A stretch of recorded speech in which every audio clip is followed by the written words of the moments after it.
Ny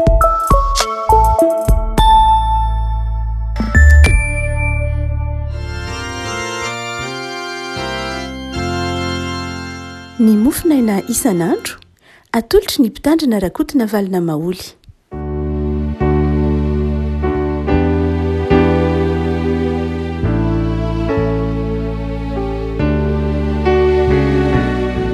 Ampivalena no iarabanantsika tratrity talata fa 10 ny volana Jolay ity. Ny mofina izay voalahatra ho antsika dia ny taratasy nosoratana ho an'ny Efesianina toko fahaefatra. Efesianina toko fahaefatra andiny voalohany ka hatramin'ny fahaenina amin'ny anaran'i Jesosy. Ary noho izany izaho mpifatotra noho ny amin'ny tompo dia magnataka aminareo mba handeha miendrika ny fiantsoana izay niantsoana anareo amin'ny fanetretena rehetra sy ny fahalemem-panahy amin'ny faharipo, mifandefitra amin'ny fitiavana, mazoto mitana ny firaisana avy amin'ny fanahy amin'ny fiam-pihavanana. Iray ny tena ary iray ny fanahy dia toy ny antsoanareo amin'ny fanaterana iray mba momba ny fiantsonanareo. Iray ny tompo, iray ny finoana, iray ny batisa, iray Andriamanitra sady rain'izy rehetra izay ambonin'izy rehetra sy manegana azy rehetra ary ao amin'izy rehetra. Ray masonao manao asinanay amin'ny fahamarinana ny teninao no fahamarinana. Amen. Andininy tapany faharoa amin'ny andininy voalohany.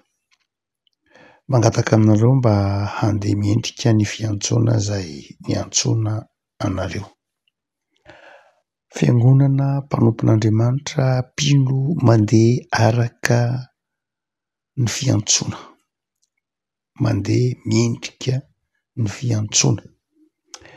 Inona avy koa zany hoe mpino mandeha miendrika ny fiantsoana zany? Ny fiantsoana dia fantatsika fa Andriamanitra no manao izany amin'ny mpanompony. Tsy tonga ho azy ao anatin'ny olona ny fanondroan-tena raha tsy mandre ny antson'Andriamanitra izy. Andriamanitra no miantso ny olona ino an' Jesosy Tompo, araka ny tenin'ny tesora teo hoe tsy misy mahay manatona an'Andriamanitra na manatona ny iray raha tsy amin'ny alalan'i Jesosy zany ny antso dia asan'Andriamanitra ao anatin'ny olona. Bitsiky ny fanahy ao anatin'ny olona mahatonga ny olona mandre ny antson'Andriamanitra ka mahatonga azy manolo tena. Dia rehefa manolo tena ny olona amin'ny antson'Andriamanitra dia atao hoe mpanompon'Andriamanitra izy, atao hoe zanak'Andriamanitra izy, ary amin'izany dia manatanteraka izay zavatra tian'Andriamanitra atao izy. Manatanteraka ny asan'Andriamanitra izy, mampiasa ny fanomezam-pahasoavana izay nomen'Andriamanitra azy izy. Ny mandeha araka ny fiantsoana, araka izany na mandeha miendrika ny fiantsoana izany dia asehon'i Paoly eto fa toetra manokana tokony ho ananan'ny mpanompon'Andriamanitra. Ny hoe mandeha na miasa na manatanteraka ny asa fanompoana, miendrika. Ny hoe miendrika eto dia izao mifanentana, ny hoe miendrika eto dia izao tsy mifanohitra ny fiantsoana. Misy toetra vitsivitsy ary eto izay asehon'i Paoly tokony ho ananan'ny mpanompon'Andriamanitra, miendrika, mandeha miendrika ny fiantsoana. Ny voalohany dia izao: ny kristianina na ny mpino na ny fiangonana mandeha miendrika ny fiantsoana dia zava-dehibe voalohany indrindra Paoly ny fanetretena. Amin'ity Efesianina Paoly dia maneho fa ny fiantsoana dia tsy an'olona anankiray akory. Ny fiantsoana dia tsy nataon'Andriamanitra ho ahasambatra ny olona anankiray, fa ny fiantsoana dia mahatonga ny hafa ho sambatra, mahatonga ny hafa hiorina bebe kokoa amin'ny fitiavana. Izany hoe tsy nantsoin'Andriamanitra ho an'ny tenantsika isika, fa nantsoin'Andriamanitra ho an'ny hafa koa. Mandrakariva mantsy ny fijerintsika ny antson'Andriamanitra dia ho an'ny tenantsika ihany. Ny heverintsika fa hoe nantsoina isika mba ho voavonjy ho an'ny tenantsika ihany. Izay mazava ho azy tsy adikevitra. Hoe matoa isika nantsoina dia nandray ny famelan-keloka tian'ny tompo hanana sy fiadahana sy fifaliana ary ampanantenana izay raha teo. fa izao ny lafiny zavatra tsy tokony ho adoroantsika mihitsy de ny antson'Andriamanitra dia tsy antso ho an'ny olona tsirairay ihany, tsy antso ho an'ny tenantsika ihany fa antso mitodika amin'ny hafa. Zay mahatonga ny tompo niteny tamin'ny mpianatra manao hoe rehefa hitoetra aminareo ny fanan'Andriamanitra, rehefa hirotsaka aminareo ny fanan'Andriamanitra de izao hanjary ho vavolombelona any jodisa amin'ny ary hatrany amin'ny faran'ny tananareo. Izay ataontsika hoe dimension na lafiny zavatra manosika ny olona voantso hieritreritra ny hafa zay de tena zava-dehibe mihitsy. Raha mantsy ohatsika teo de heverin'ny olona fa ny fahamasina tenany ihany no antsoina hoe antson'Andriamanitra, miezaka ho masina, miezaka ho tsara, miezaka ho tsitsikanina, ary izany fakapanahy zany no niainan'ny fiangonana nandritra ny vanim-potoanan'ny moyen âge ka nahatonga na nanomboka tany amin'ny antiquité tapany faharoa aza, faraparany aza, hoe nandeha nitoka monina de nandeha nonina tany anaty tany amin'ny monastera na tany anefitra de niezaka nanamaso tena rery tany, tsy diso akory zany fa tsy zay ihany no antsoina hoe antson'Andriamanitra. Tsy zay ihany no antsoina hoe antson'Andriamanitra, misy ny antsoina ho am'zany fa tsy zany akory no tsy zay ihany no antsoina hoe antson'Andriamanitra. Tsy ny fitokana monina na ny fiheverana fiezahana ho masina samy rery no antsoina hoe antson'Andriamanitra, fitaovana zany, diany zany ahafahana manatanteraka le zavatra tena tian'Andriamanitra.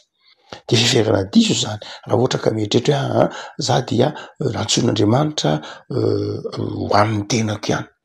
Raha ohatra ka mieritreritra izay fahamasinantsika izay ihany no heverintsika ho antson'Andriamanitra de manjary foana ny fahasoavana satria lasa mirehare isika mihevitra ny tenantsika ho mahavoantsy tena ary zay nefa nahitsy ny fanjipavahana ny hoe tsy mahavoantsy tena isika, tsy mahamasina ny tenantsika samy rery isika fa asan'Andriamanitra ny fiantsoana ary tsy misy zavatra omen'Andriamanitra anao ka anao rery zany.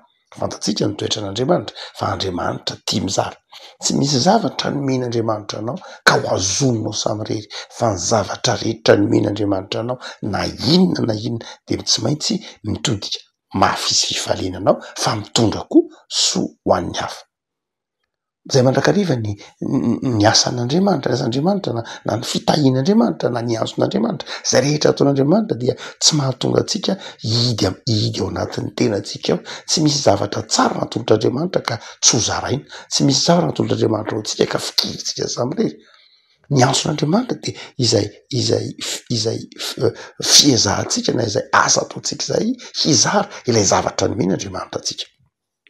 Eto ary de nisy araka izay tenenin'ny Paoly de misy toetra tokony hananany mpanompon'Andriamanitra izay mandeha miendrika ny fiantsoana, tsy de ilay lafiny fahamasinana ara-moraly ihany, iny conséquence, iny vokatra fitaovana iny fa ny voalohany teo Paoly manao hoe zany mpanompon'Andriamanitra mandeha miendrika ny fiantsoana zany de olona manetry tena, olona manana fanetretena.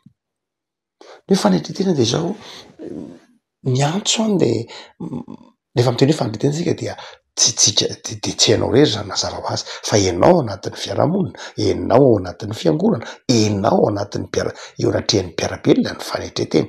Zay ny dikany. Ny fanetretena de tsy fanetretena ho an'ny fanetretena fotsiny fa fanetretena mba hanondrotra ny hafa. Ny fanetretena tsisy ivony raha ianao samy rery.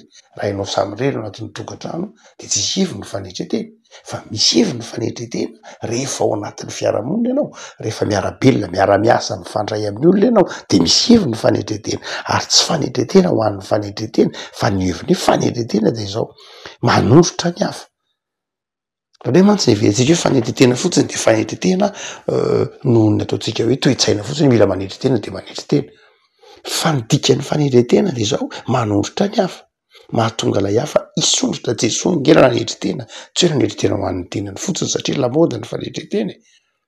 Fa ny fanetretena de izao fanekenao hanondrotra ny hafa, fanekenao hanome toerana ny hafa, fanekenao hanaiky ny hafa ho misy tahaka anao koa, ho tsara, fanekenao ny hafa ho hiatsara, hitombo, hivelatra, zany no antsoina hoe fanetretena. Fa tsy fanetretena intsony no fanetretena raha ohatra ka manetretena ianao kanefany tsy miako ny nenena mihitsy amin'ny hafa, tsy zay. fa ny fanendrentena de zao mahatonga ny hafa hisondrotra, mahatonga ny hafa hifaly amin'ny fisianao. Dia eto ary Paoly de manazava tsara mihitsy manao hoe anankiray amin'ny toetra ny olona mandeha am'zany mendrika ny fiantsoana zany ny fanendrentena. Tsy manao namany ho tohotra fiakarana, tsy manararotra ny namany, tsy mihevitra koa ny hafa ho tsinotsinona. Dia izay ny olona mandeha mendrika ny fiantsoana ao Paoly. Satria mantsy ny heveritsika ho mandeha mendrika ny fiantsoana de ray lafin-javatra ho an'ny tena manokana asa hoe za nge tsy mamilava, za nge tsy mamono vady, za nge tsy mijangajanga, za nge tsy mangalatra, za nge tsy magnodikodina volan'inona, tsy zay loatra, zay eo conséquence zany, zay tsy dikevitra.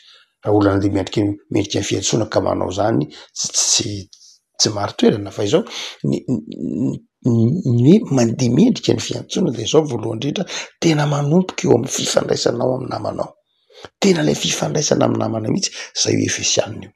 Am'ty andro voalohany na andro faharoa avatelo am'ty herinandro ty isika dia tao amin'ny tompo raha eritreritra hoe mandehana mandeha mendrika ny fiantsoana, manetreteny eo anatrehan'ny namanao, manetreteny eo anatrehan'ny mpiara-belona aminao. Fa ny faharoa de zao Paoly manao hoe mandehana koa ianao amin'ny fahalemem-panahy, amin'ny fahalemem-panahy. Jereo tsara fa ilay toetra mendrika ny fiantsoana de zao tena toetra mpifandraisana amin'ny namana avokoa. Tsy toetra fifandraisanao amin'ny tenanao fa toetra fifandraisana amin'ny namana voalohany indrindra ao. Mahay manetri-teny ianao, malemy fanahy ianao. Ny mpanompon'Andriamanitra mandeha mendrika ny fiantsoana, na fiantson'ny mpandraifana san'ny tompo io, na fiantson'ny mpitandriny io, na fiantson'ny mpiandro io, na fiantson'ny mpitaiza tanora io, na sampany io, na inona de zao tsapy eo am'ilay mpanompon'Andriamanitra, tsapanao amin'ny tenanao fa ianao de olona manana fahalemem-panahy. Ny fahalemem-panahy de raha ny Paoly dia lay toe-po tsy mainka hitsara, lay toe-po tsy mainka hanavaka, lay toe-panahy tsy mihevitra, tsy mainka hanilika, lay toe-panahy mandefitra te hitona ny hafa ho an'i Jesoa, mitona ny hafa handray an'i Jesoa amin'ny alalan'ny fahalemem-panahy. Tsy hitan'ny Paoly teo amin'ny Jiosy zany fantatsika fa Paoly de nivolavana tamin'ny teolojia ny testamenta taloha, tamin'ny testamenta taloha, tamin'ny lalàna. Izay tsisy fahalemem-panahy ho Paoly satria lalàna ary ndraindray dia miandrikendry-toana mihitsy, miandrikendry-toan'ny lalàna ho Paoly. Zay mahatonga ny Paoly tsy misy hoamarinina mihitsy amin'ny asan'ny lalàna. Satria ny lalàna de mahatonga ny olona, tsy mahatonga ny olona ho marina, fa mahatonga ny olona aloha voalohany indrindra ho meloka ka ho miondrika mandrakariva. De ahitsin'ny Paoly zany mazava-dehibe ny fahalemem-panahy. Ny fahalemem-panahy dia ilay toetranao mangoraka ny olona izay ao anatin'ny faharatsiana azy. Mafy tsika indraindray mahita olona ataovy hoe ratsy fitondran-tena am'izay mety ho jerentsika azy, na mety mahita olona veritsika hoe manao ratsy de raha tena ao amin'ny tompo izy tsika ka avantsika ao amin'ny tompo izy, raha lazana zahantsika ao amin'ny tompo io de zao ny toe-po voalohany indrindra anantsika de zao fangorahana. Fangorahana satria tsapatsika hoe ho very izy, tsapatsika hoe ho simba izy, tsapatsika ny hafaran'ny fiainany raha tsy manana an' Jesoa izy. Zay mahatonga antsika mila mana fahalemem-panahy eo anatrehan'ireny tsy mety reny satria ny fahotana atao de tsy hoe le fahadisoana akory ny zava-dehibe fa lay aretina le izy. Ny olona hitantsika hoe ratsy fanahana manao ny tsy mety hitantsika eo amin'ny fiarahamonina, amin'ny mpianakavy de zao aretina le izy. De izay fangorahana izay tena zava-dehibe. Rehefako zao talata izao de tian'ny tompo isika anana zany fangorahana zany fahalemem-panahy zany. Fahalemem-panahy eo anatrehan'ny mpiara-miasa, fahalemem-panahy eo anatrehan'ny mpiara-belona, tsy fahalemem-panahy manaiky ny tsy mety ataony akory fa fahalemem-panahy zay mitondra azy eo am' Jesoa, fahalemem-panahy mangoraka ka te hanarina azy, te hampahery azy. tsy faly mahita ny tsy fahalemeny fa mangoraka azy eo anatrehany fahalemeny ka mitaona azy hiverina ao amin'ny tompo. Ndraindray tsika efa mahita toy hoe olona ao anatin'ny fiarahamonina misy atsika de ndraindray ka manao vadisoa de zao ndraindray sika ny manameloka azy reny mamaky atsika voalohany. Afaka malala misy fotoana ange amin'ny maha olombelona ilaina ny fahadisoana. Ilaina ny fahadisoana tsy hoe ilaina amin'ny lafiny hoe ara-moraly fa be de be ny olona izay nianatra tao anatin'ny fahadisoana. Zay nge Paoly tsy hoe marina akory ny olona diso sanatria ny vava, tsy marina ny olona diso na ny olona sola afaka tsy hanamarina zany sika fa izao rehefa avy voadona ny olona ka miarina de lasa mahatonga azy mandeha amin'ny fahatsarana zany ary dia izay ny ilana ny fangorahana, zay ny ilana ny fahalemem-panahy. Raha misy olona tsapanao ho nanao fahadisoana, misy olona tsapanao ho nanao zavatra tsy nety de izao ka maka lesona amin'iny izy de manjary lasa mihatsara izy, lasa mihatsara ny fiainany, mihatsara ny fiainam-panahiny, mihatsara ny fomba mifamindrany satria rehefa voadona izy de niarina. Noho zany de ilay voadona iny de zao areninao izy, arenina ny fahalemem-panahy Paoly amin'ny Galatianina de manjary lasa olona mahajoro izy. Fa raha izy no diso ka ratsaina de zao manjary vao maika misimba. Fa raha ohatra ka misy olona diso Paoly areno amin'ny fitiavana izy, ampahirizo izy de areno amin'ny fitiavana izy mba haka lesona am'lay fahalavona. Le fahalavona ratsy foana iny tsy tiditsika hevitra ratsy foana iny fa mba hahatonga le fahalavona hanjary lesona, mba hahatonga lay fahalavona hanjary ho zavatra tsara hanamboarana ny fiainana de zao le fahalemem-panahintsika tsirairay avy ny manarina. Ndraindray mety ho kivy any aloha ndraindray amin'ny maha olombelona ito kosa angah de tena efa tsy miova mihitsy de tena tsy mety mihitsy ohatran'ny ratsy foana. Ndraindray mety ho kivy tahak'izany any sika fa ny tompo nge tsy kivy tamintsika ka moa Jesoa kivy taminao, Jesoa nge tsy kivy taminao mihitsy, oviana ny tompo ny kivy taminao de zay toe-panahin'i Jesoa tsy kivy zay fa nana fahalemem-panahy nandefitra tamitsika ny tiany Paoly andehanantsika mba ho mendrika ny fiantsoana. Fa ny fahatelo zay asehony Paoly eto de ny olona mahay mifandefitra amin'ny fitiavana. Ohatsika hoe ny olona mbo antso de olona averin'Andriamanitra mandrakariva ao anatin'ny communauté na ao anatin'ny fiangonana. Tsy sevy ny antso raha ohatra ka ho an'ny tena samy rery fa ny antso de miantefa mandrakariva ao anatin'ny communauté, ao anatin'ny fiangonana sy ny fifankatiavana. De hoy Paoly mahay zary mifandefitra. Rehefa anatin'ny fiarahamonina io ianao de be ny hevitra tsy mitovy. Rehefa anatin'ny fiarahamonina io be ny fomba fijery tsy mitovy. Rehefa anatin'ny fiarahamonina io be ny fomba fahasamihafana amin'ny lafin-javatra maro samihafa de hoy Paoly mba mifandefitra. Io aso io nge tsy anao nga io anao an Jesoa io antso io nge tsy anao an Jesoa lay antso sady an Jesoa ny antso, an Jesoa ny fanomezam-pahasoavana, an Jesoa ny fanoloran-tena. Noho zany de zao tsy afa mitsanga kotompony zany antso zany isika, tsy afaky mitsanga kotompony zany fanomezam-pahasoavana zany sika fa an Jesoa lay izy ary satria an Jesoa de zao ilana fifandeferana.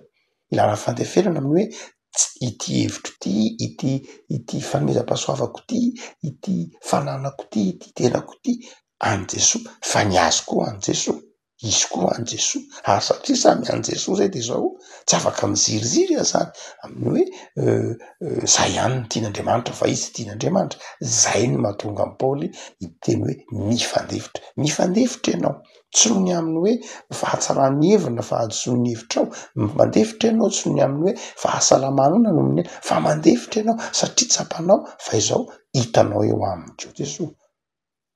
Zava-dehibe zany lay mpanompon'Andriamanitra mandeha araka ny fiantsoana, mandefitra. Fa ny farany de mazoto ny tana ny firaisana, mazoto ny tana ny fiombonana, ny firaisana. Ny antson'Andriamanitra dia tsy mahatonga antsika linady tsy mahatonga antsika linady mananganady aty sy aroa fa mitaona ny olona ho amin'ny firaisana.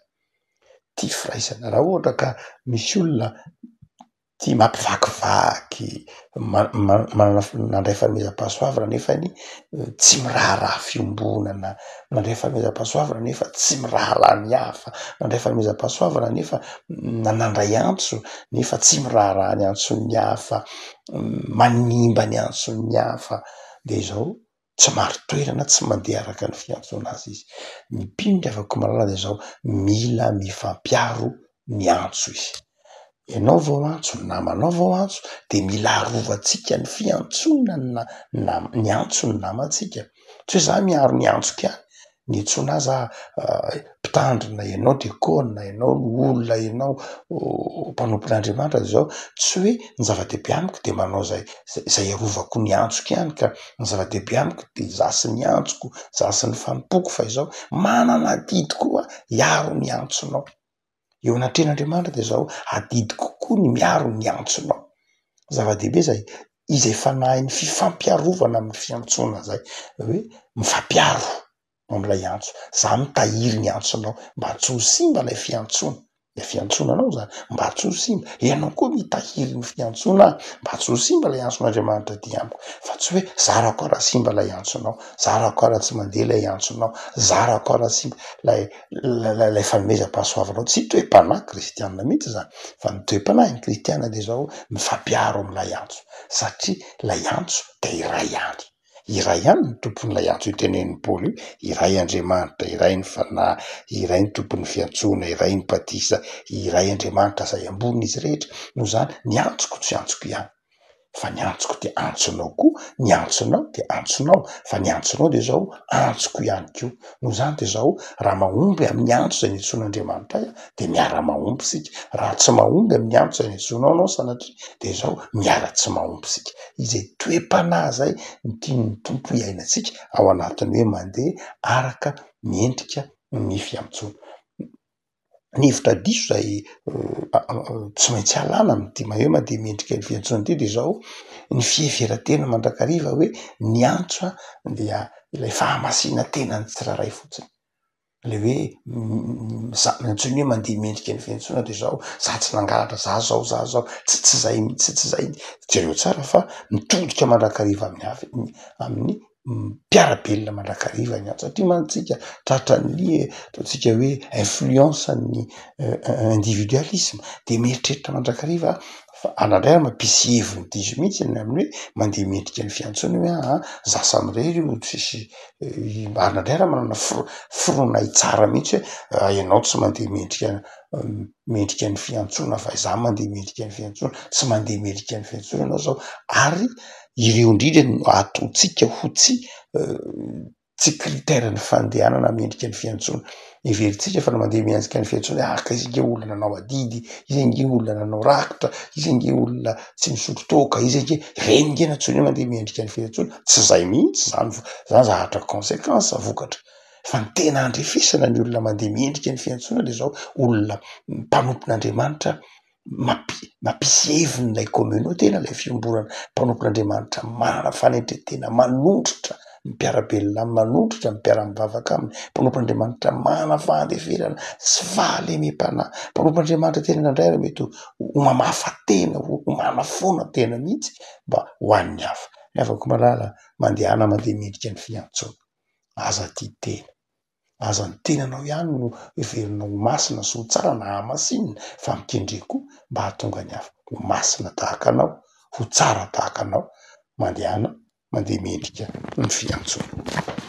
Lavatsika Trompo aosoranao zay no ny amin'ny soratra masina zay manitsy ny dianay mba tsy ho dia tena, manitsy ny dianay mba hatsiaro fa ny fandehanana araka ny fiantsoana de tsy asan'olombelona samy rery fa asanao Andriamanitra, ary asanao Andriamanitra mahatonga anay mahavonjy ny hafa, mahatonga ny hafa handray anao.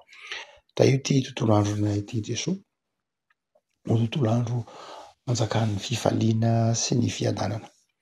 Da io ty tontolo andronay ty Jesoa, ho tontolo andro hanomponay ny hafa, tontolo andro zay atsapahanay ny mahazava-dehibe ny fahalemem-panahy sy ny fandeferana. ny fitiavana aminy.